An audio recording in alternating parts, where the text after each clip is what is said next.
I'm Tinny from Mini Bull Design, and today I want to tell you a story about my long and crashy history with radio control. Anything radio control. When I was a kid, there wasn't any radio control. The only airplane I ever saw that was radio control was one.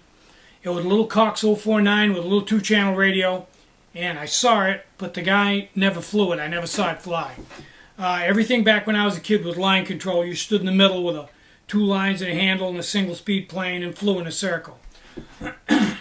When I got older, into my teens, 20s, I played around a lot with scale warbirds. My father was in World War II.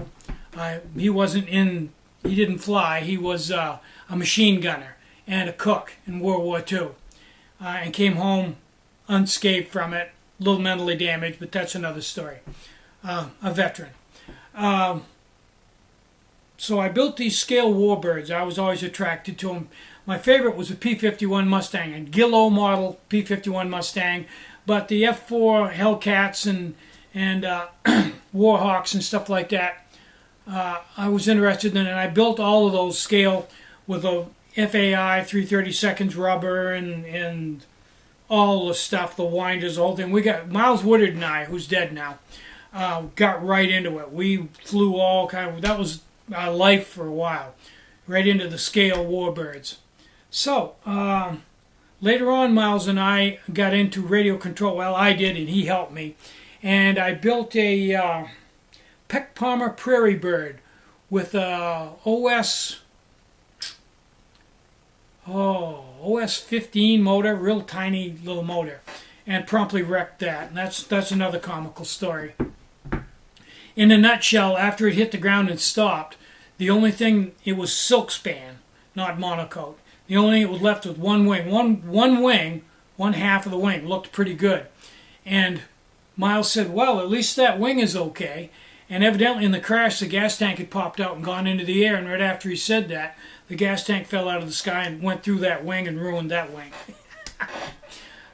From there, I got into real radio control. Nothing fancy. I was never a precision pilot or anything.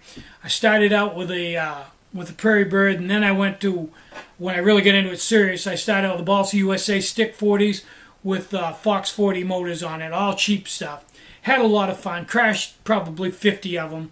That's the ones that I did all the precision stuff, flying through clothesline poles and looping around power lines and flying upside down 2 feet off the ground and doing death spirals and all kinds of stuff. I folded a few up just from gravity.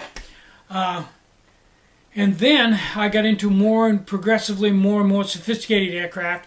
And then I got into quarter scale. It was powered by a big quadra motor. I think it had a 15 or an 18-inch prop on it. Ran on regular automotive gasoline. It was a 2-stroker. It had 8-foot wingspan, 6-channel radio. We flew those for a while, and I just got tired of it. So I got out of it, and later on when electric planes started coming around, Leisure Electric and all those, I got into those and flew those a little bit, but they were pretty limited, pretty heavy. Then once the electronics started getting small, I mean really small, down to where servos were half a sugar cube for a servo, I started building foam planes out of pink foam, hot wiring out foam planes, and I think there's actually some footage of me flying the pink foam planes on YouTube on some of my videos. I'm not sure what the heading would be. Flying, I'm not sure. You could probably find it. And we flew those for a while. Dean Beers and I flew those for a while. Had a lot of fun with them. And I got tired of that. And then finally it got to the point where the Chinese got a hold of it and started building these little things. Now, this weighs an ounce.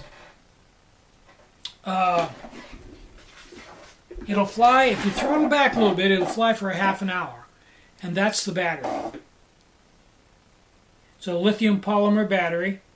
And it charges, and this is, to give you a little better look to the plane, this is a 1-ounce airplane. Has a little tiny brushless motor in the front. 2 servos, rudder and elevator, no ailerons. And the radio, for $50, and they're even less than that now. It comes with a 3-channel radio,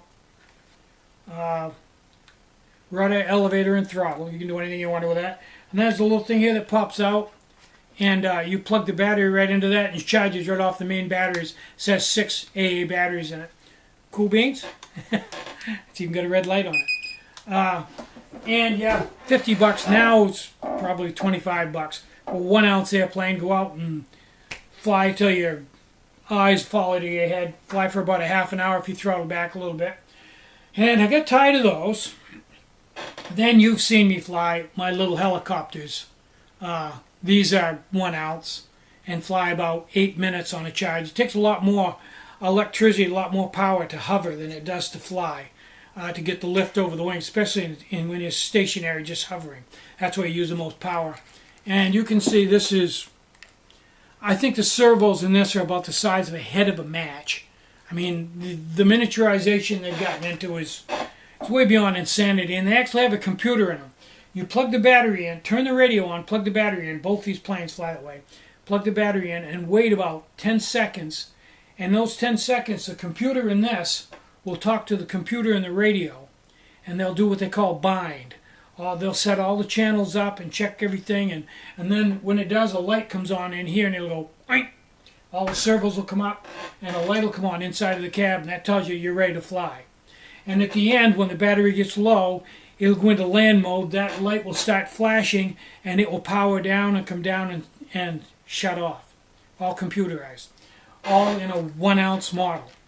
Now, I'm getting a little tired of this one, so I just ordered an 18-inch long Chinook helicopter. 2 props, cargo helicopter.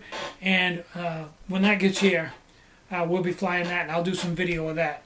So that's basically radio control with me. I did have a hobby shop for a couple of years where I sold the stuff that financed my hobby. It's called Pappy John's RC, and that was popular enough so I sold the business, the business name to a friend who promptly ran it into the ground and went bankrupt. And, you know, that's another story. Hi, Jim. I'm Tinny from Mini Bull Design. Get out and hike, take a friend. Enjoy the great outdoors, and more important than anything, try to have a really great day. Try to take some time out to have some fun today. Bye-bye.